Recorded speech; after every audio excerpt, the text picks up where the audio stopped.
We are joined now by senior crime and justice reporter Rebecca Lopez. Thanks for getting up here early with us this morning. Yes, absolutely. What a tragic day. Well, and you have been on the phone all morning long. You were checking your phone right as you walked up to the desk. I know that your sources have given you some updates on this situation. We're still waiting to find out a motive, and that's a process that could take quite a while. How does that work? You know, well, right now they've got everyone from federal sources or federal law enforcement to Dallas Police Special Investigative Unit, SIU. They would investigate this because, but now when it happens on a federal facility, then the FBI takes over. Okay. So this is probably going to be more of a federal case at this point. So on my way in, I saw a ton of federal people in vehicles, you know, racing to the scene. And, you know, it always changes. It's very fluid. Initially, you hear all of this information, and that's one of the things that my sources are cautioning me about, is that often a lot of information is coming at us at one time, but then as they slow down and take a longer look at what's happening, then we get more of the details and the more accurate details. But initially, when this call came out, we were told that there was a sniper on top of a rooftop, a nearby rooftop, shooting down at what appeared to be a bus of detainees. And that then that's how possibly three detainees were injured. Now, we keep consistently hearing that there were three that were transported, two that have been killed. Dallas Police issued a different press release a little while ago saying that it was just two people that were injured and one person killed. But again, it's all very fluid. And when this initially happened, you cannot immediately send the Dallas Fire Rescue into a situation where there is a sniper. So I'm told that officers actually physically put the victims into their squad cars and drove them to the hospital. Yeah, you addressed that with us earlier this morning, and for safety reasons, that's why that is protocol. But again, as you updated us, you mentioned the FBI being involved. I understand per the most recent information, Dallas Dallas Police still have control of this, but again, it might be turned over just based on the circumstances and the federal aspects. Right, exactly. And again, now we're hearing from some federal law enforcement on tweets. I know that Pam Bondi issued a statement saying that we just need to figure out what's happening. It was important to note that there were no law enforcement officers that were injured in this situation, that it does appear that they're all detainees that were injured. And that's what's been sort of interesting right now. So we all know that there has been a heightened risk and threats made against ICE detention officers and law enforcement in general, especially over the last few months.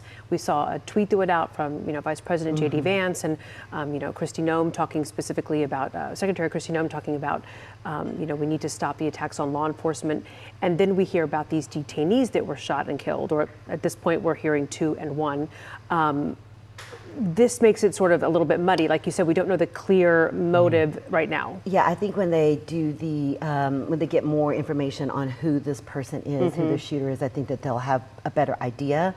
But my sources initially said that the person was targeting the detainees, not necessarily law enforcement. But again, that's not confirmed. It could be that they were targeting law enforcement and the detainees were shot in the process. It's just not clear right now what the motive is, and we need to be very clear about that. Well, and we brought this up earlier with Morgan Young, who was telling us about that detention facility. We are still waiting to verify where those shots came from. So the distance may have been, was it 20 yards? Was it 100 yards? I don't think we have any information on that yet, right? No, we do know that it was a building adjacent to that facility, and it belongs to an immigration attorney, or there's an office of an immigration attorney on that building.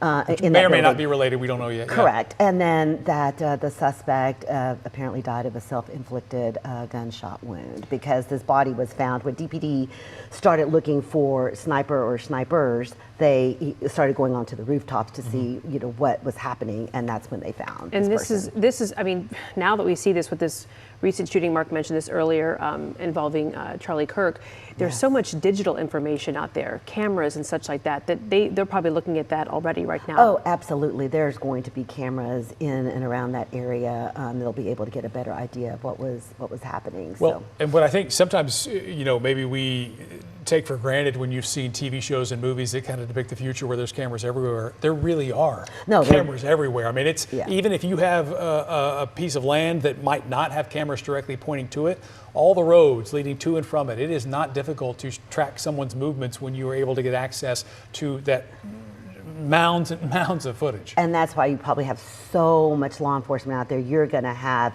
FBI agents, DPDs scouring all of those buildings, looking for any piece of video evidence that they can find, and then obviously doing a profile on who this suspect is and what his motive was. We do know that it's a male. Okay, just for people who are watching and kind of moving this ahead, how long does something like this take based on your experience? You know, it could take a long time. One of my sources texted me, goes, this reminds me a lot of what happened on July 7th when the law enforcement officers were killed, 5 that were killed in downtown Dallas. It takes a long time because you have to go and there were a lot of shots fired out there. Which leads me to believe that there might have been, you know, a high-powered rifle that was used of some sort, because I'm told that there are a lot of casings out there. So they have to literally mark every single one of those casings.